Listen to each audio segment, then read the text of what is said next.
అనంతపురం జిల్లాలో అరటి రైతుల పరిస్థితి దయనీయంగా మారింది. గిట్టుబాటు ధరలు లేకపోవడంతో రైతులు తీవ్ర నష్టాలు కూరుకుపోయి ఆవేదన వ్యక్తం చేస్తున్నారు. ఉమ్మడి జిల్లాలో సుమారు 18,600 హెక్టార్లలో సాగు చేసిన అరటి పంటకు ఎకరాకు 2 లక్షల వరకు పెట్టుబడి పెట్టిన రైతులకు ఇప్పుడు పెట్టుబడులు కూడా తిరిగి రాని పరిస్థితి నెలకొని ఉంది.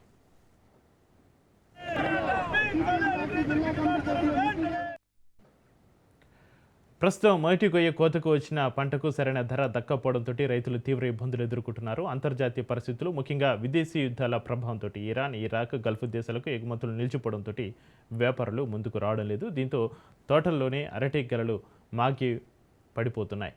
టన్ను ధర 23,000 నుంచి 8 నుంచి 9,000కే పడిపోవడంతో రైతులు ఆందోళన చెందుతున్నారు. ప్రభుత్వం జోక్యం చేసుకుని టన్నుకు 15,000 రూపాయలతోటి కొనుగోలు చేసి ఎకరాకు ₹1,00,000 నష్టపరిహారం ఇవ్వాలని రైతులు డిమాండ్ చేస్తున్నారు. ఇక మరోవైపు మార్కెట్లో మాత్రం ధరలు అధికంగా ఉండగా రైతులకు మాత్రం గిట్టుబాటు ధర లేకపోవడం విచారకరం. తక్షణమే ప్రభుత్వ చర్యలు తీసుకుని రైతులను ఆదుకోవాలని రైతు సంఘాలు కోరుతున్నాయి.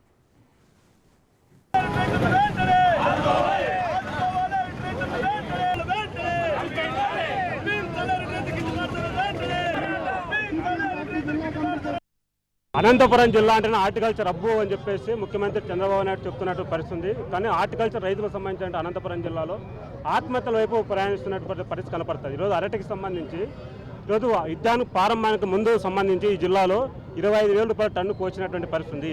ఈరోజు 6,000 మించి టన్ను పోయినటువంటి పరిస్థితి.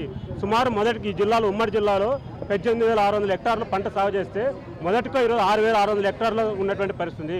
కనీసం ఎకరాకు ₹1,50,000 పైగా పెట్టుబడి పెట్టి పండించిన రైతాంగానికి ఈరోజు ఎకరాకు కనీసం 30,000-40,000 కూడా రాకపోతే రైతులు ఏ విధంగా బతుకుతారని చెప్పేసి అడుగుతున్నారు. ఇవాళ అనంతపురం జిల్లాలో చాలా రైతుల పరిస్థితి దయనీయమైనటువంటి పరిస్థితి.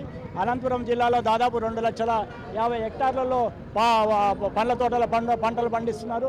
మనం చూస్తున్నాం అనంతపురం జిల్లా నుంచి మొత్తం దుబాయ్కి, ఇరాన్, ఇరాక్, అదే సోవియట్ రష్యాకు, ఇక్కడ నుంచి కన్యాకుమారి నుంచి కాశ్మీర్ వరకు ఎగుమయ్యే పరిస్థితి ఉంది. మొత్తం ఈ వ్యాపారస్తులంతా కుమ్మక్కై మొన్న 23,000 వరకు పెరిగినటువంటి పరిస్థితి రేట్లు. ఇవాళ కొనేటువంటి పరిస్థితి లేదు. మొత్తం తోటల్లోనే మాగిపోతే రైతులు ఏం చేయాలా?